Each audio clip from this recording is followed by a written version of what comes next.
Greetings and salutations!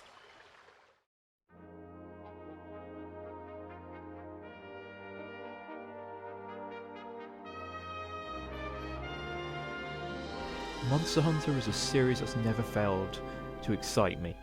From its original incarnation on the PlayStation 2 to the Monster Hunter Tri on the Wii, and the many months I spent playing it in hospital on the DS with Generations. Every time I've played one of these games, there's always been something that's excited me, whether it be new weapons, new monsters, new locations. I have spent so many hours playing these games, and I never felt like any of them are wasted. As my first pre-order in years, Rise has been no different.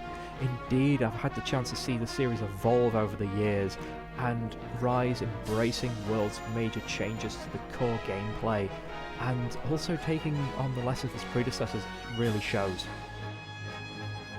It's a world full of character, from your own customisable Kohoot to the singing and dancing Dango makers back in the World Hub. And of course we can't forget our most precious companions, the Palicos and Palamutes, always seem to steal the show. The monsters too are co-stars in their own right, each one being full of personality, as this wobbly monkey can attest, performing what we call "you've been mangoed." Indeed, with the new monster riding system, they make very powerful temporary allies as you hunt your true targets, or you just want those precious shinies. While not as prevalent as world, exploration is now a big part of the game. With its shift towards fast-paced gameplay, the evolution of the slingers, the wire bugs, are just so fun to fling yourself around the map, finding all those nooks and crannies, or maybe just getting yourself into trouble faster. This shift in game design has also affected my own playstyle. Having mained Lance due to the clunky controls and cameras of the first PS2 game, and the somewhat solo nature as the UK didn't have any of the online features. Sword and shield, longsword and dual blades all became more common in Tri, and in Generations I really found my calling an insect glaive.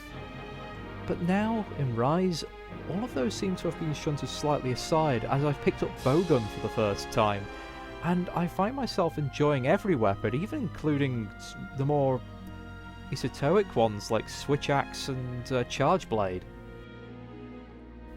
I do confess though that I do miss being able to play Prowler from Generations, and I'd love to see that feature come back. While I still have my favourites, by spreading out my experience across all the different weapon groups, it really keeps making memorable moments for me. It doesn't always go right, and there's been more than a few times where I've almost cringed at something ridiculous happening, but then there'll be something that makes my jaw drop, and I'll think, did I just manage to do that? And there's very few games that still give me that almost childlike wonder. In part, this is due to the supportiveness of the Monster Hunter community. Whilst I'd be considered a veteran due to my long experience with the series, I always feel like I've got more to learn, and with each generation, the older hunters always try to impart some knowledge whenever asked to the younger generation, which is really nice to see. You have YouTubers like Gaijin Hunter making brilliant tutorials, which are far easier to understand than the previous ones in the game.